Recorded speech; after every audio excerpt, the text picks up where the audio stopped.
We've got some Hey, fresh new I'm young Luis. talent And doing some I'm things that I know Luis. you haven't And you're heard listening to the before. Content is Profit podcast. Let's go, FONZI! I love this song started on I'm getting drunk on a plane. That's right. Getting drunk on a hurricane party. Hurricane party. Here we go. It's next day, so hopefully stay safe. If you're listening from Florida, the rest of the United States too, but just stay safe. Don't go crazy. We have all the people from North freaking out, drinking all the water. Yeah. I don't know. If I'm being honest, I haven't heard anything besides the three What? warnings that they've sent to your phone that What are is- super loud. Supposed to hit Category 4, Fonzie. So that's a scary. pretty big hurricane. I know. Just saying. I know, But I know. anyways, today we have an incredible guest, incredible friend. We're excited to have this conversation. So you ready? I'm ready. It's gonna be a pretty good marketing conversation. Look at that. We're getting the thumbs up. Yeah. All right, Fonzie. Let's go. Here we go. We've got some Hey, fresh new I'm young Luis. talent And doing some I'm things that I Luis. know you haven't And you're heard listening to the before. Content is Profit podcast.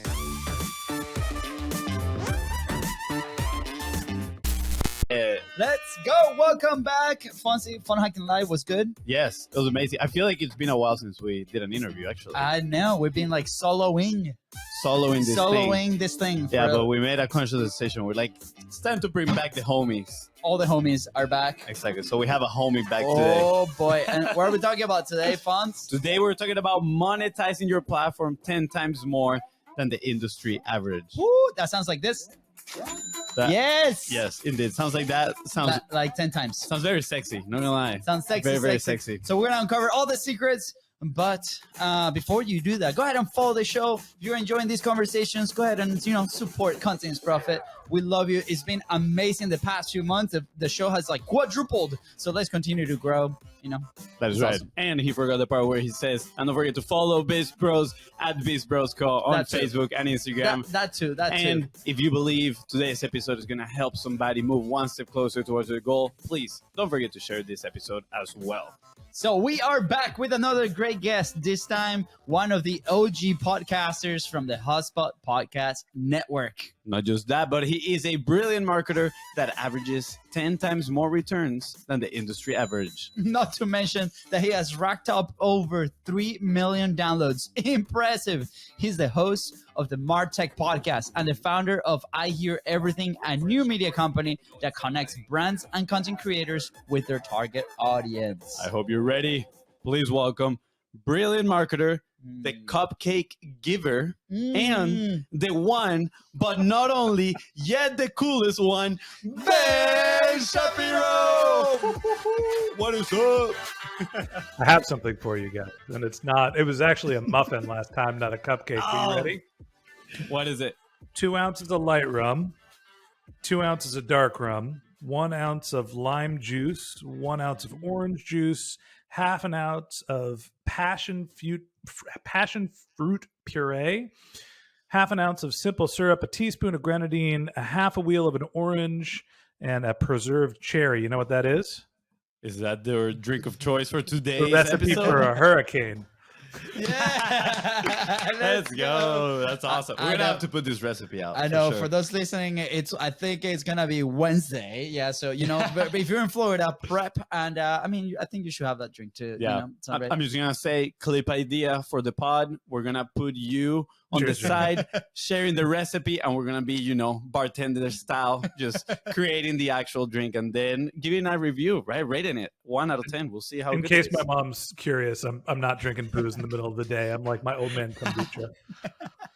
Look at that. We're healthy in this podcast. Yeah, it's so healthy.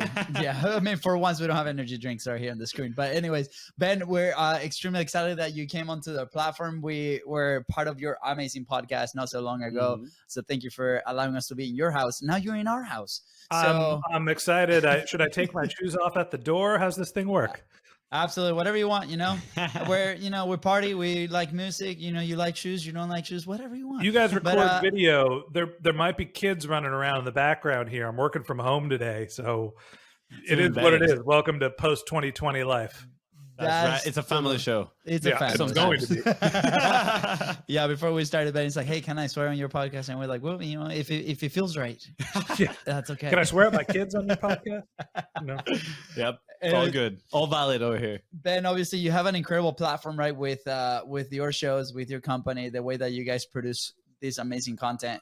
How did that start? Like, how do what was the path to you becoming this like media mogul? I guess. Not to make everything about booze, but I had too many beers at a party, and I got into a lift, and this was in like 2016. And I decided I was going to be chatty Cathy and sit in the front seat of the lift and talk to the driver. And I asked him where he was from, and he had a relatively thick Asian accent, and he said he was from North Korea. And it was a very thick accent, so I corrected, assuming that he misspoke his English, and said, no, I think you mean South Korea. And he's like, no, I'm from North Korea. I defected from North Korea and escaped through China. And I got caught and I got put into a slavery camp and I escaped again and I got shot at swimming across a river. And then I had to walk through multiple different countries and I defected to the United States. And now I'm studying software engineering. And I was like, this is an amazing story. I gave him my business card because people had business cards in 2016 and said, if you want to turn this into a podcast, I will record it and publish it for you because it was just an astounding story. And 2 days later, he was in my house. My wife was 8 months pregnant, and I had brought home, you know, my Lyft driver from the weekend and started recording his life story. And she looked at me like I was crazy. And the next thing you know, I had recorded and published the A Long Road Home podcast. And that was actually how I got into podcasting. So it started off as an art project. I was just taken back by this story, and that was kind of how I got started. Probably not the question you were asking, but that's actually how I got into podcasting. No, That's pretty cool. I love it. Yeah, because our fun fact, our first show was called Brews and Bros, and There was beer included in there. Yeah, beer included. Thank God we didn't continue that. We'll be alcoholics by now. Like plenty of extra computers because second episode I'm like pouring the beer on my computer by accident.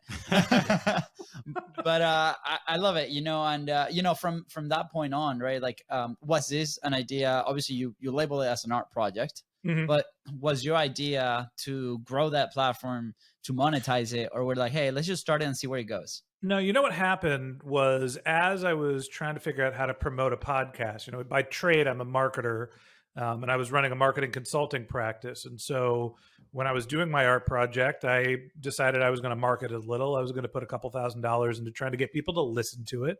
And maybe I would look for sponsorship, but I really didn't plan on it being a business. But I stumbled on this tool called Knit. It no longer exists. But with Knit, you could buy remnant ad inventory from a bunch of different podcast networks. So they worked with CNN. So I put $1,000 into buying a $1 CPM post roll on the CNN network. So like Anderson Cooper would be done with his podcast. And then all of a sudden it would be me being like, ready for your next great podcast? It's time to listen to A Long Road Home. And it had a little 30-second sample of the show I'd produced and said, go to A Long Road Home or search A Long Road Home in your podcast app. And I got like 1,000 downloads. So I spent $1,000. I got 1,000 downloads. I was like, oh, podcast marketing is easy. And that's kind of been the secret sauce ever since, is that if you advertise in podcasts, you tend to see your podcast grow. Now, the media has gotten much more expensive, but if you could find ways to buy cheap media in podcast advertising, you can buy your way into that sort of seed audience, which starts the virality, which helps you grow over time. So once I learned that lesson, fast forward, it was probably 2 years. I was going through a little bit of a career transition. I was kind of not sure if I wanted to keep consulting. And one of the things I was doing was I realized I was like out of networking contacts. I didn't have anybody else to reach out to that I hadn't already contacted to try to hire me as a consultant. And so I decided I was going to start another podcast. This was the Martech podcast. And the idea was that the people who I was interviewing would be my consulting clients. And this was just a way for me to start conversations with them. But I knew I had this trick to marketing podcasts in my back pocket. So I put a couple grand here or there into marketing this podcast. And the next thing you know, I had a pretty meaningful audience. And at some point I realized that the audience was going to be more valuable than the leads that I was going to get from the consulting service. And so I turned the business into a media business. Yeah, that's awesome. I love that story. So I was listening to a few of your previous episode. I was under the impression that pre 10,000 downloads per month, you were marketing on a more organic way, but it seems like you were paid advertising up front. I started with paid,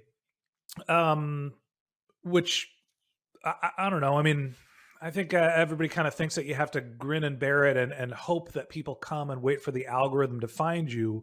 But I kind of look at it as the opposite way. And this is sort of startup marketing 101. If you have some capital, you can pay to find who's interested in your products or services and get to figure out product market fit earlier. So I believe in having some capital to invest in marketing early on.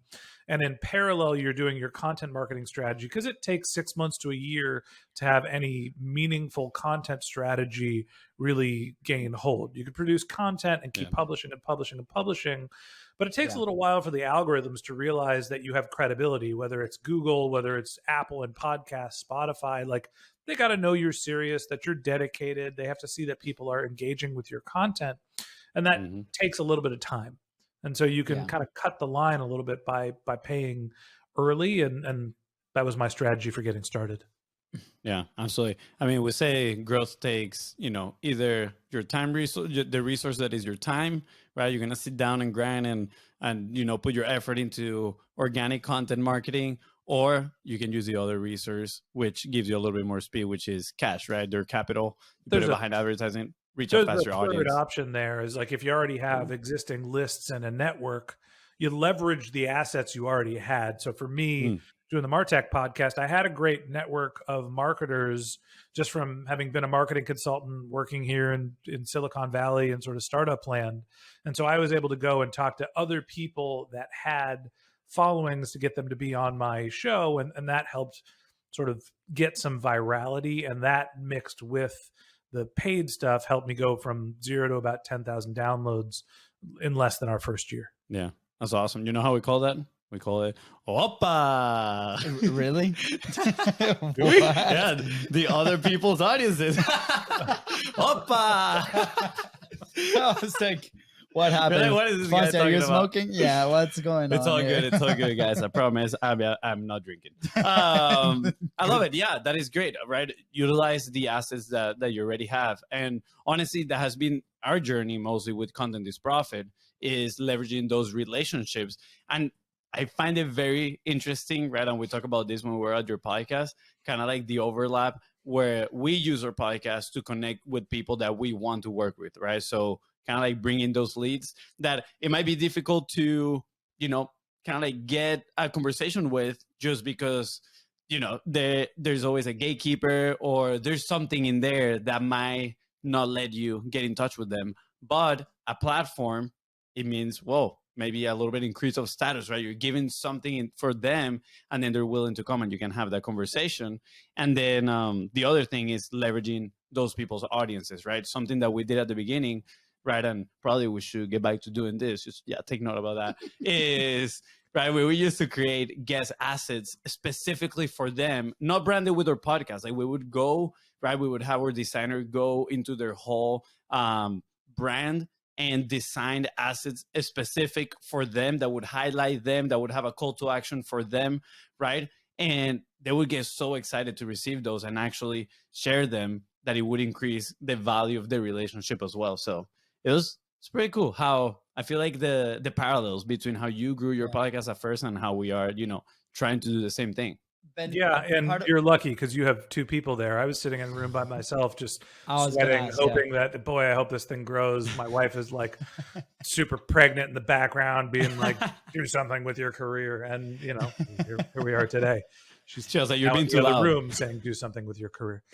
Yeah, I have a couple faults, right? Because obviously when we started, it was like totally initially. Also, we decided to do the show as frictionless as possible. We're like, okay, we're gonna build in the intro, and that continues to this day. Episode 320 plus, And same thing, we build the intro inside of the live stream, and then that's what goes out. There's a little bit more production steps in there.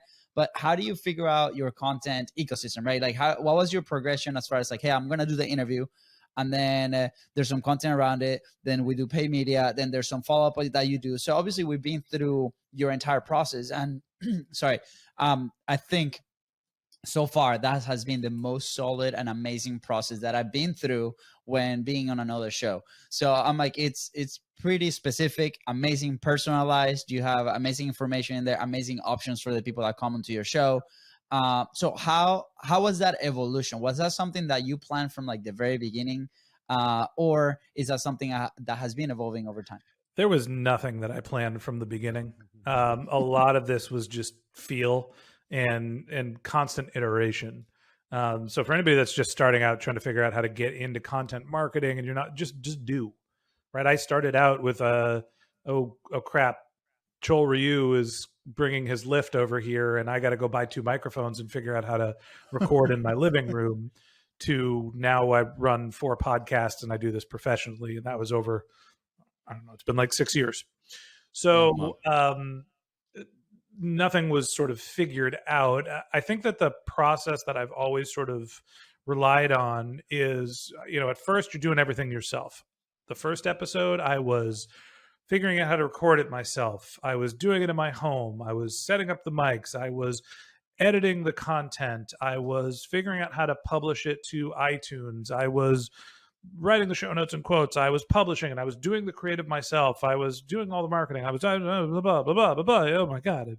Like 100 different steps to starting a podcast. Mm-hmm. And I did every single one manually. And the biggest pain in the ass, excuse my language, was editing, right? I'm like, I've got 3 hours of content, and it took me 3 hours to edit the first 25 minutes. This is going to take me forever. I got to go find an editor. And so I went on to Upwork, and I found somebody at the time for $15 an hour. And I was like, hey, can you give me a sample of this? And in like 2 hours, he had done the same amount of work that I did, and it was 10 times better. And I said, okay, I'm done editing. That just saved me 10 hours, and it's going to cost me about $100 to go edit this 3-hour recording that I did. Yeah, that's a good enough equation for me to just get this edited and pay out of pocket for it. Yeah. Yes, you have to have some capital to be able to find, some help, some freelancers.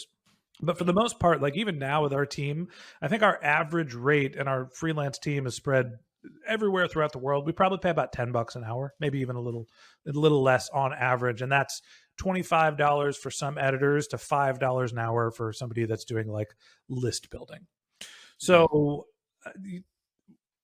every step along the way, when you realize that there's something that you're doing that is just painstakingly awful, time consuming, repetitive, instead of doing it, write down what you're going to do and go find somebody else to do it, and just automate that step in the process. Now, over time, I've gone from, I got to go find an editor. This is too painful. If I'm actually going to publish a piece of content, somebody else needs to polish it, to we've got, I think, 17 freelancers around the globe that are editing, doing publishing, writing, list building, outreach, social media, like there's different steps along the process. And we had to build a system to be able to coordinate between those 17 people to let them know which episode needs which task done at which time and when it's due and where to put it. And so honestly, my big focus for the last year or so was building out this content, let's call it automation, or this infrastructure that helps me help other people and brands be able to learn the lessons that I learned without having to go through the pain of it. It's using the same infrastructure that we have. And that was really just like, what's the hardest part here, and who else can I get to do it? Yeah, absolutely. What will we, I love this, right? We're big fans of building your own process. Like for the same thing, we're probably a couple of years behind you on the process, but that has been it. I'm personally a tinkerer, right? So there's a new piece of software, I will play with it for like a whole month, and then we'll roll it out to the team. Be like, hey, can you improve your times on this? And then I'm by no means technical at all. So if I can conquer it, anybody else can. But we started that way, and then they've been taking parts of it and making it so much better, right? We probably elevated it to a 5, and then they took it to a 9 or a 10, and then it continues to move that. But for us, the route was, how do we generate resources to be able to go on and hire these people, right? For us was attaching it to the service cash flow initially.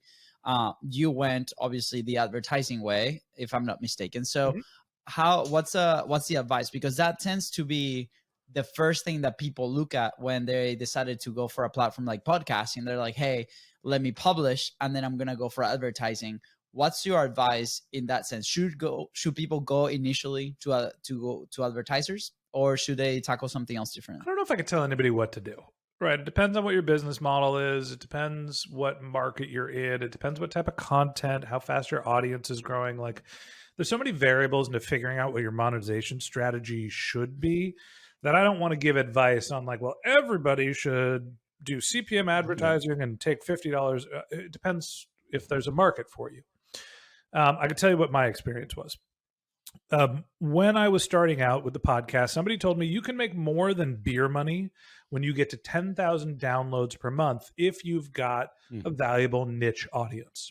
My show was the MarTech podcast, and it was professional marketers that use technology to grow their business. There's a lot of B2B SaaS companies that are marketing to marketers that are paying premiums to get in front of them. And I had, at that point, a meaningful sized audience. So I was like, all right, let's try to charge a premium for this. When we started our sponsorship program, I got to 10,000 downloads a month in month 11. Now, when we're launching a podcast, that would happen in month 2. But we took 11 months to get to what we figured was the point of monetization. And I said, all right, the industry average is a $25 to $50 CPM. For those who aren't familiar with the CPM, it's cost per 1,000 downloads in podcasts. So I had 10,000 downloads. That's 10 units at $25 to $50. So $250 to $500 a month for my show. I was publishing at that time, I think it was a 5 times a week podcast. Maybe it was 3 times, but it was a lot of work to be able to create this podcast. And I didn't feel like it was going to be worth my time to go sell it to somebody for $500 a month. So what I did was I thought about who is marketing to this audience that's paying a premium. And I decided that anybody that was marketing to, at that time, it was the MarTech conference, would be a good potential sponsor for the MarTech podcast. And what I did was I reached out to them and said, I'm the founder of the MarTech podcast. We rank number 1 when you search for the term MarTech in iTunes. And if you search MarTech podcast, we show up number 1 in Google. We've got 10,000 downloads, and we're looking for our first set of sponsors. Are you interested in, helping us continue to grow the show? And a couple people responded and said, sure, what can you do? And I said, well, we're going to sell our sponsorship packages at between $10,000 to $20,000 per month. And that comes with a quarter of our ad inventory. We've only got 2 spots. So that's 30,000 ad impressions. And then we'll do some content for you. We'll invite you to be a guest on our show, and we will record a single interview that is 5 episodes, and we'll play them Monday through Friday. So you'll get a roadblock of our content. We'll do advertorial content and sponsorship, and I'll talk about you on social media. We sold $25,000 of advertising in our first month. And I said, okay, I'm done consulting, everybody. I'm going to go be a media. That's awesome. Yeah. Wow. What a great way to do it. What a good way to leverage media beyond what most people, would consider the normal. And I think it's a very smart way just to like bundle up all these different things, right? Like, hey, I got the interviews for you, I got the social media posting for you, all these things to maximize the output and the results that they can get. And I'm sure the person listening right now, they're asking themselves one question, because this is, since I heard it, it hasn't left my mind. And it is, how do you get the 10K downloads per month in 2 months now, right? Because you said it took you 11 months at first, and now we can get that in 2 months. And I'm sure there's a lot of advertisement required in there, but people are salivating, man. They're waiting. Fonzie, I already told you this. I buy my way in at first. right? It Yep. sounds like, oh, you're cheating. No, Oh, I'm, no, I'm not at all. advertising the podcast that I'm creating, and we promote the heck out of the first couple episodes to gain that initial exposure, which shows a boost to Apple saying, oh, there's a bunch of new subscribers for this podcast, which helps it to get it to rank in the app stores. And so you can sit there and be like, oh, we got 1 listener, 2 listener, 3 listener, 5 listeners, 10 listeners. And the signal that you're broadcasting to Apple when that happens is the show is growing slowly. When you come out of the gates and you have a big marketing campaign and you're coordinating with all of your speakers to do cross promotion and you're being very selective about who your first guests are, then they do a lot of promotion. You get a bunch of subscribers up front. The algorithms say, this podcast is new, it's noteworthy, let's go, let's get it to rank quickly because people seem to like it. And so again, I'm buying my way. I'm cheating. Yeah. I'm spending. I'm paying for downloads. I'm paying for advertising to promote the show, and Yeah. Yeah, wait, one second. Do you is there such thing as advertising for subscribers or followers on podcasting, or you can only advertise to downloads? No, there's a couple different ways to do it. I think that there's services where you can buy downloads. The one that I like the most is called Mopod. Even, through the HubSpot podcast network, they've helped us all connect to Mopod. They're great. You can go buy downloads. I think it's like 80 cents a download.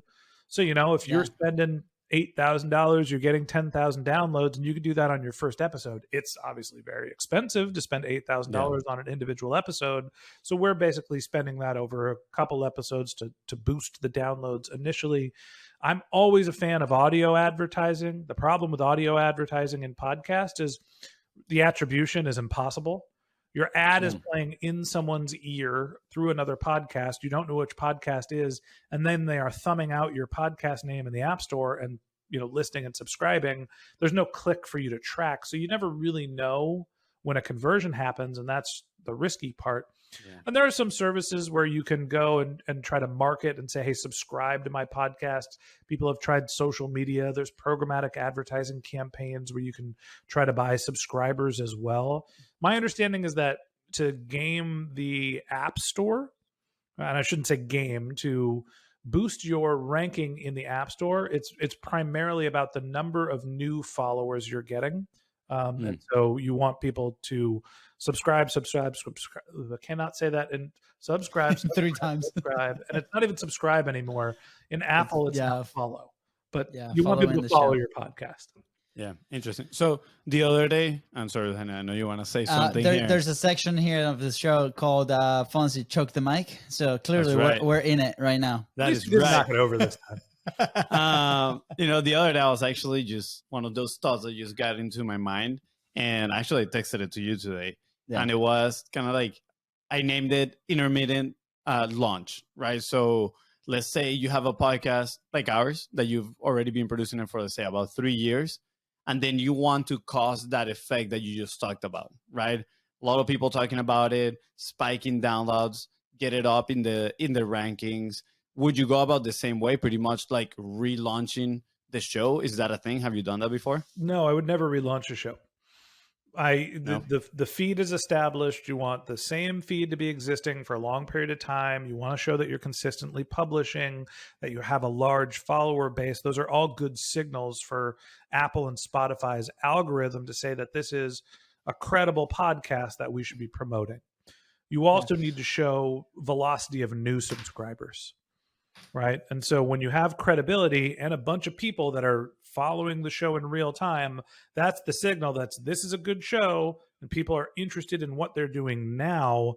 Boom, you're up in the rankings, and then you start to get people searching and finding your podcast, and that's what people think is organic, but really what you're doing is you're doing marketing to boost yourself in the charts. Yeah, I think when Fonzie mentioned to launch the show was like probably the same feed, right? Yeah, it's just feed. like, how do we, like, on the promotion aspect of launching the show, right? Like everything those episode. Yeah, everything I've ever done has been a daily podcast, and in the Martech podcast, we're literally publishing 7 days a week. It's not new content on the weekends. We republish some of our greatest hits because most of what we're doing is evergreen. So that's kind of our little hack. And the other one is, this also goes back to, it depends what your goal is. Every podcast is a little different. For me, marketing podcasts, when you're talking about complicated technologies and strategies and how they all weave together, I can't listen to it for more than 15 minutes. So why should I expect somebody else to do that, right? So we make relatively short form content. So what I'll do is I'll get somebody on my podcast for an hour, but I'll record 3 episodes in that hour, and I'm publishing them, 3 days in a row, Monday through Wednesday, for example. And in between those episodes, at the end of episode 1, I'm saying, hey, if you want to hear the second part of my conversation with the BIZBROS, come on back tomorrow when we talk about a different topic. And I'm giving someone a reason to press that follow button because they liked the speaker and they want to engage with more content. And so that gives people that reason to follow.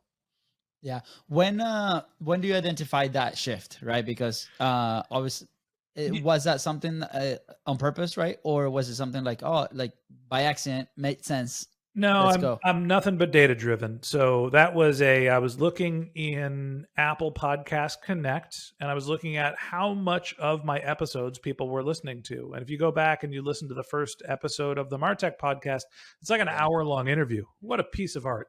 Nobody ever listened to the last 3/4 of it. So I'm like, why am I doing this? If people are only listening to 25%, I must be terrible at this. Well, I don't know. I mean, let me just see if I cut it in half. Maybe it's not me. Maybe it's too long. And so I took one of the episodes I already recorded and just, kind of hacked it in half. And I didn't have any in between and no promotion between the two. But all of a sudden it went from 25% of the content to like 55% of the content people were listening. So the shorter the episodes, the more people were listening through them. And it's not just they were always listening to 15 minutes. It's like when I made the episodes 18 minutes, they actually got through 95% of it. And so they were listening to more of the episode by percentage the shorter they got, until we got to about the 15-minute mark. And we're like, okay, people are really listening to 90-ish% of all of these episodes. We don't want to cut them again. Yeah, makes sense. Well, I think in honor to that, we probably should splice this one up and just do 2 episodes. Stop here. Come back tomorrow. All right, everybody. Peace. No, I absolutely love this. Right. We obviously we've been looking at a lot of the data. The first 6 months we looked at no data, and then the next year or so we looked at little data. And then obviously when we joined the network, it was like, okay, time to put the big boy pants and start looking at these things, right? Because the priority for the podcast, we assigned little resources to keep it going, but it was to get the guests and the experience. So we really focus on the experience. On our consistency. I mean, the first Bruce and Bros only lasted 5 episodes, so our track record wasn't that good. So but your goals are different, right? Your goal is to get people on the podcast so you could build a relationship with them. So you do want longer content because obviously you care about your audience. But the monetization strategy for your podcast is through the speaker, not the audience. Absolutely. And obviously there's a lot of pluses, right? That we gain from something like that. We developed the entire content ecosystem process that we have internally, and then we do with a lot of people, right? We developed a lot of frameworks, right, that are allowing us to help other people that want to start this thing, right? There's a lot of plus into that, and we're okay with it, right?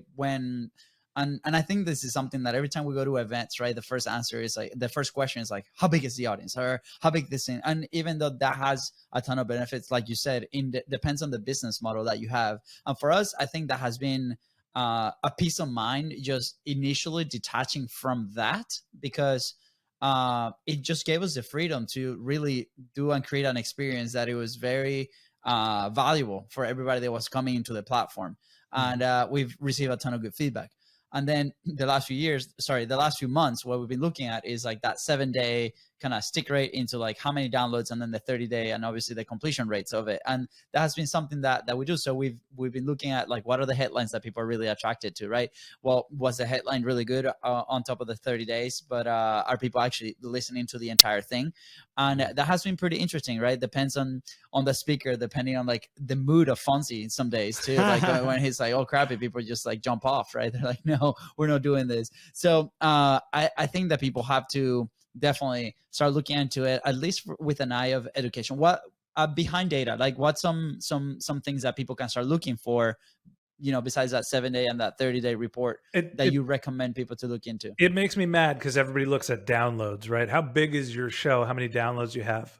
You can go onto LinkedIn and you can look for podcast downloads and find 1 million people that are going to basically use bot traffic to go spam downloads, and no one will ever know that they're not actually real people that are listening. Congratulations. You've bought crap traffic. Good for you. You've got a huge show that has no value to any of your sponsors or any of the people listening or any of the people that are on it. You've now cheated the system. That's what downloads are to me, right? They're the equivalent of getting a file on a device. It's not a listener and it's not a listen. There's a couple different services that I like in terms of podcast analytics. There is no silver bullet. There's no, one size fits all. Apple released new metrics this past year where they not only give you your subscribers or followers, they give you your listens and your listeners, which is a good proxy for how many people are listening, who is listening. Apple isn't the whole universe. For me, it's 65-ish% of my audience. But it's a good indicator of, is your follower base listening and is that growing? Chartable is another good service.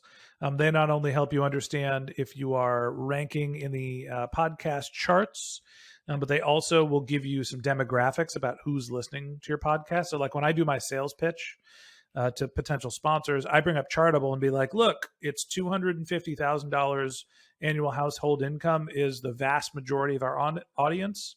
And then there's this other chunk that's like 75 to 150,000. Pretty much everybody went to college and they're 28 to 44.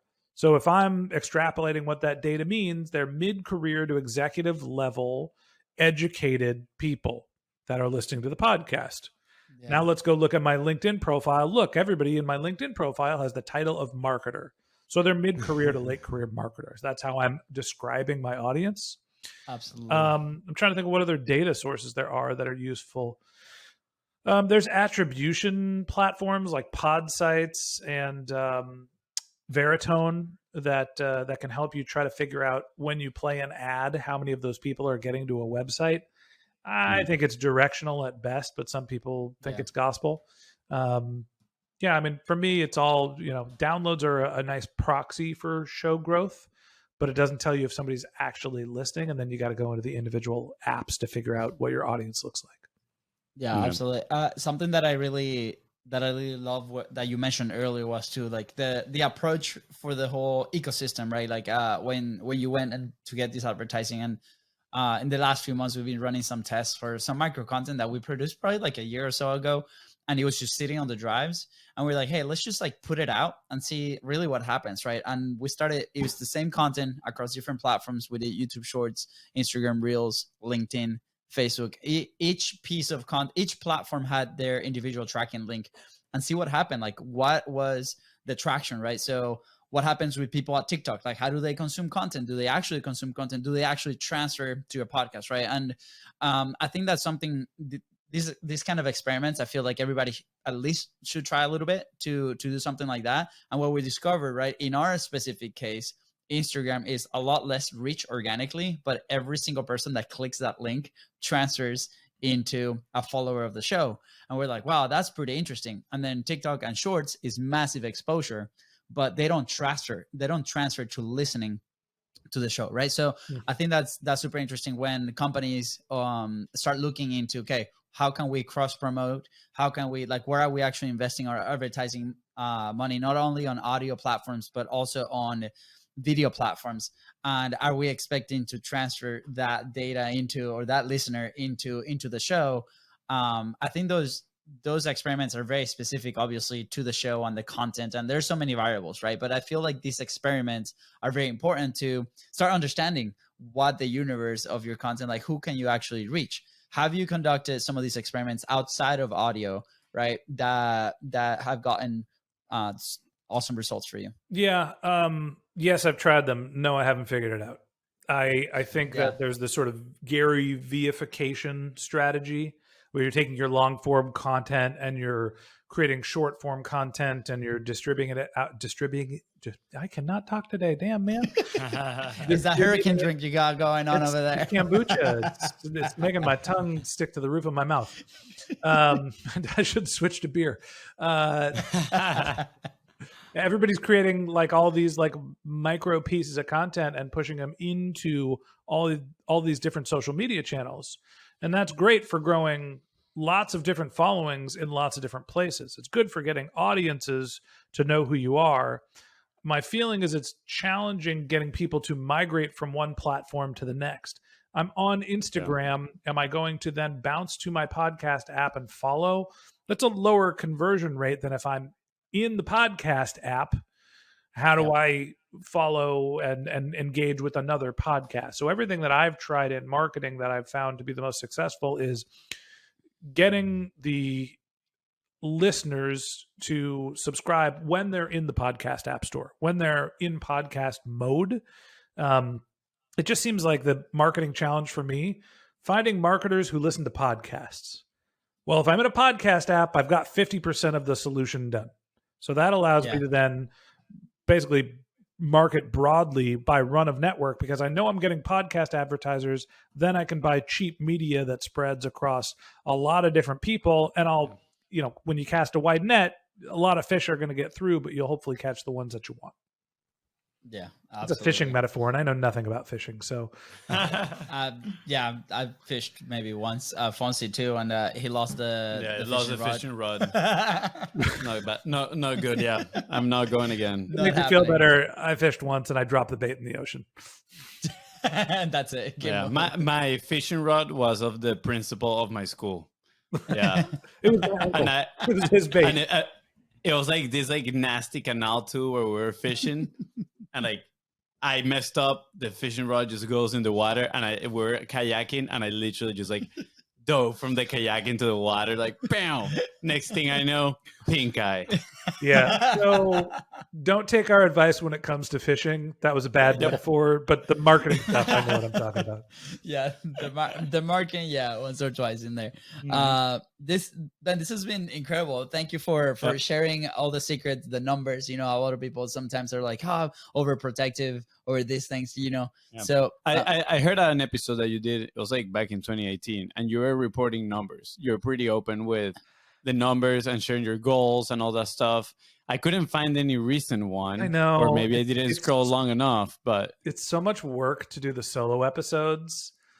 And I really need to get back to it, because honestly, they're probably the best episodes I've ever done on the Martech podcast, where I'm like, hey, here's what we're doing. Here's what's happening with the business. Here's all the actual real marketing we're trying.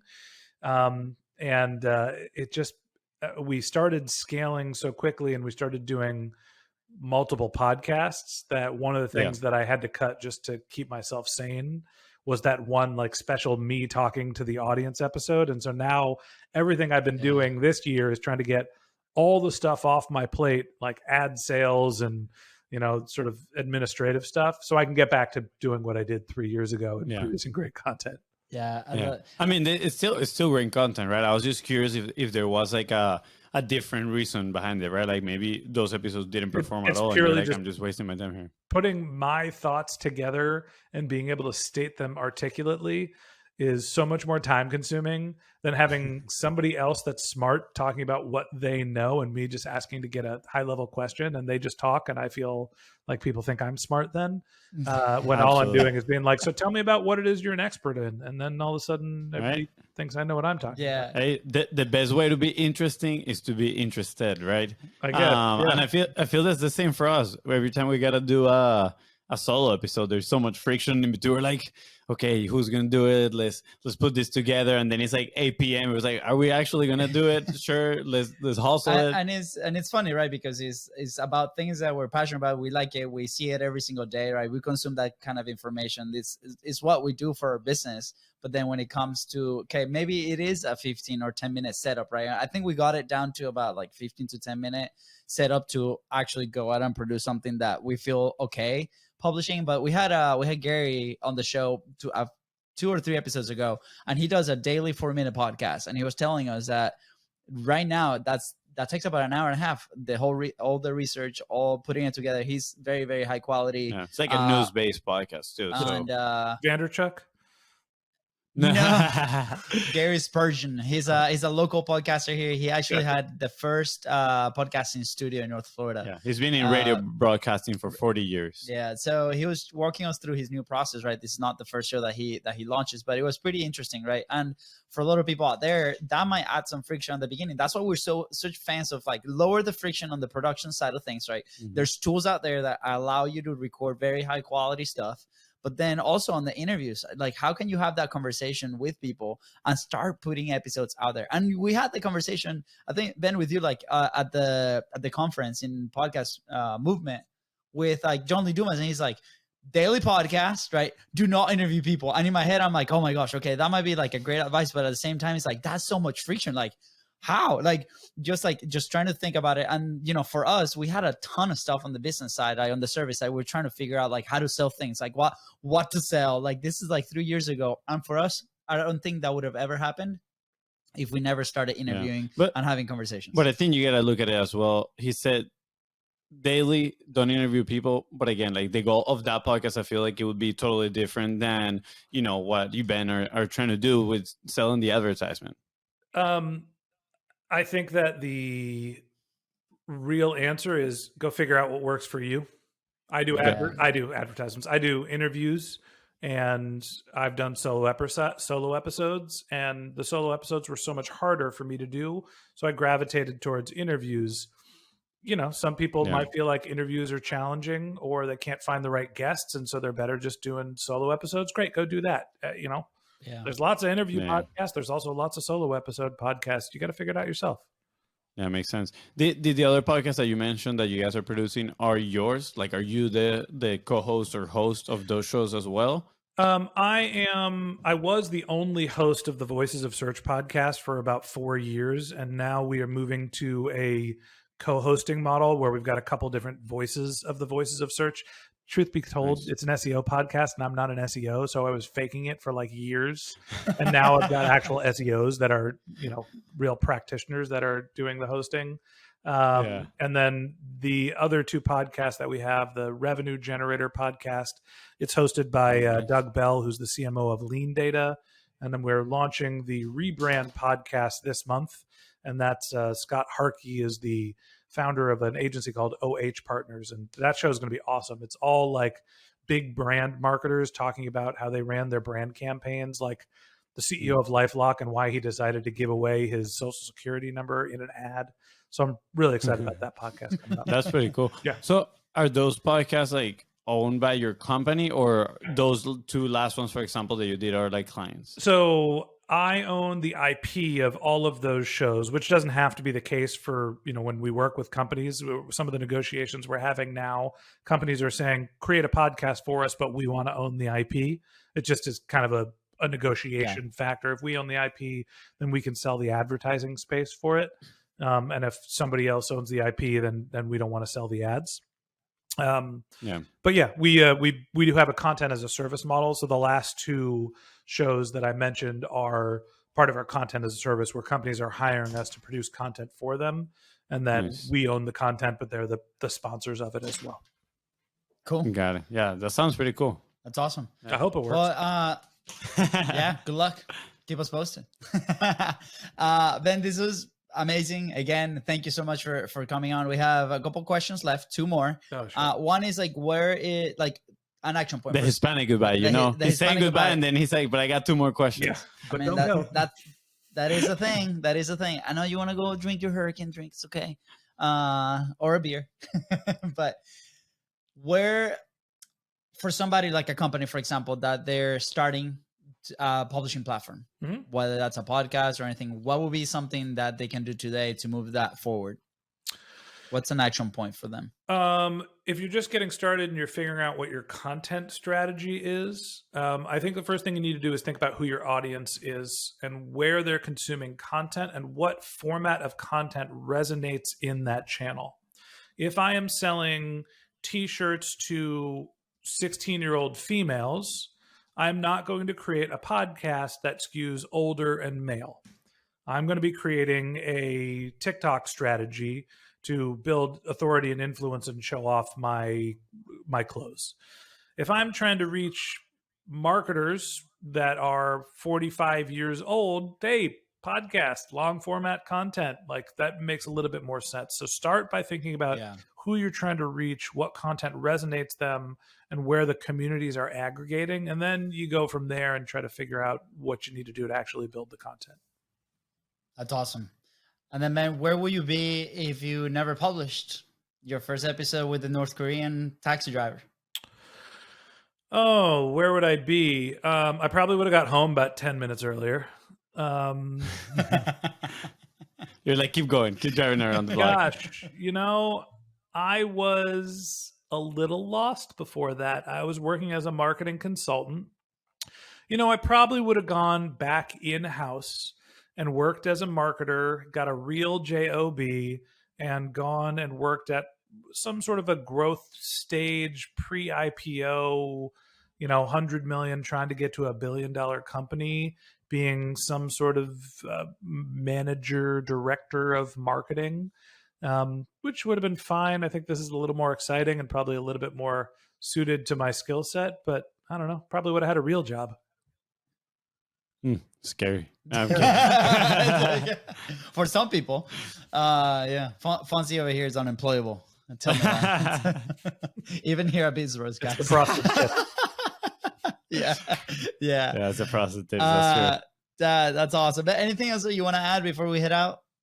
I love you guys. You're doing such a good job, and I know you're just getting started. You're so much fun.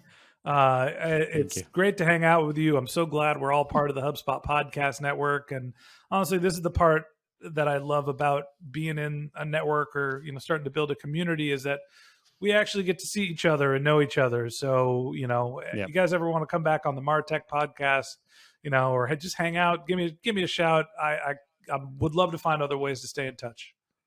Absolutely. Dude, absolutely. You're gonna see us there in California. We're gonna be like, it's apparently it's here gonna at start raining 12 any PM. minute. You better hurry. Fonzie, this was the week to go, man. Come on, what happened? Anyways, Fonzie, anything else you want to add? I just thank you so much for first the kind words, and then all your wisdom that you shared today with us. And same, doors are open whenever you want to come back, and we can continue the conversation, go maybe a little more into the nitty gritty of running the business. I think that'll be really cool too as well. See how you guys operate in there and, you know, dominate. But yeah, I'm just grateful. Thank you, man. Sign me up. Yeah. All right, guys. With that said, thank you so much for tuning into the Content Profit Podcast. Go ahead and follow the show in your favorite platform and on social media at BIZBROS Co. That is right. And if Ben Shapiro, the good one, the cool one, help you move one step closer towards your goal, please don't forget to share this episode and leave a 5-star review. See ya. Bye, guys.